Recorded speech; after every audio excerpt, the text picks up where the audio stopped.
शादी का पहला सावन। देख रहे हो रोहित, ये बारिश, इसकी बूंदें उसे बहुत पसंद थी। इन बूंदों के गिरने के साथ वो पैरों में घुंघरू बांधकर नाचा करती थी।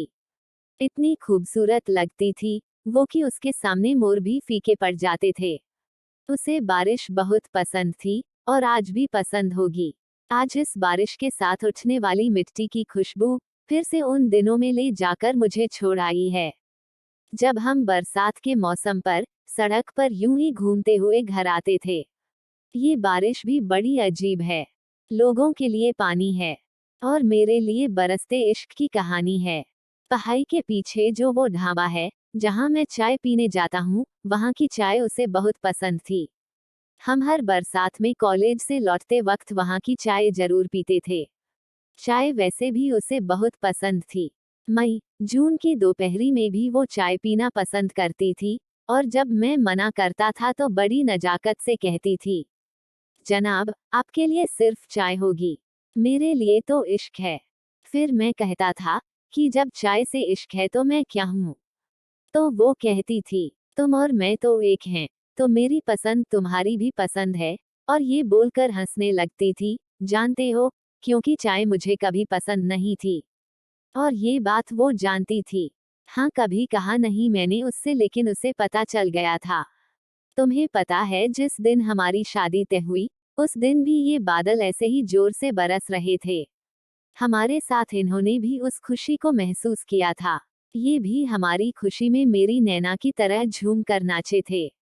उस दिन नैना ने मुझसे कहा था कि अब हम हमेशा इन बूंदों के साथ नाचेंगे, गाएंगे। मैं हमेशा उसकी इन बेतुकी बातों पर हंसता रहता था। हमारी शादी की ये फोटो देख रहे हो, नैना के चेहरे की मुस्कुराहट, ये खुशी हमारी शादी में दस्तक देने वाली बेमौसम बारिश के लिए थी। लोग बेमौसम बारिश से परेशान थे और मेरी नैना दुनिया की पहली दुल्हन होगी जो बारिश में भीगते हुए फोटो शूट करवा रही थी। नैना को कभी अपने मेकअप, सजने संवरने की कोई चिंता नहीं रही। वो हमेशा से ही ऐसी बेपरवाह सी थी।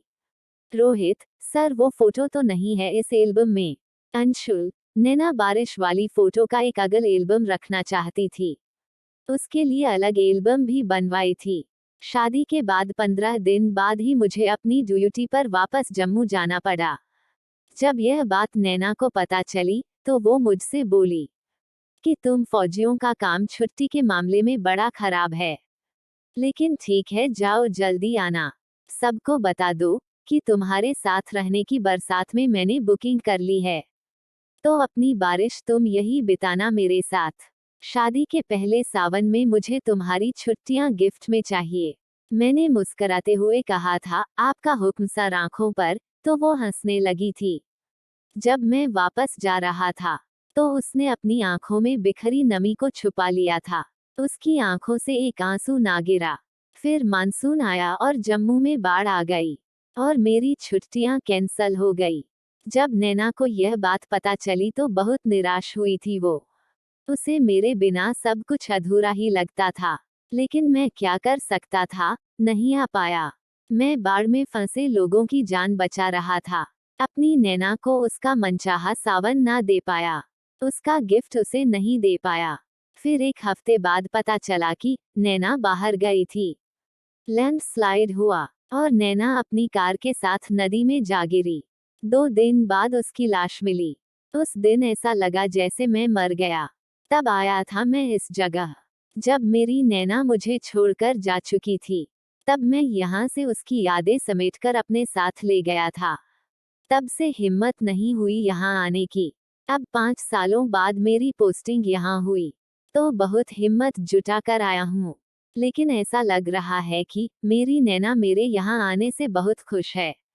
मैं उसका साथ महसूस कर पा रहा हूँ। जो तब नहीं कर पाया वो अब कर दिया मैंने। अपनी नैना के शादी के पहले सावन का गिफ्ट दे दिया मैंने।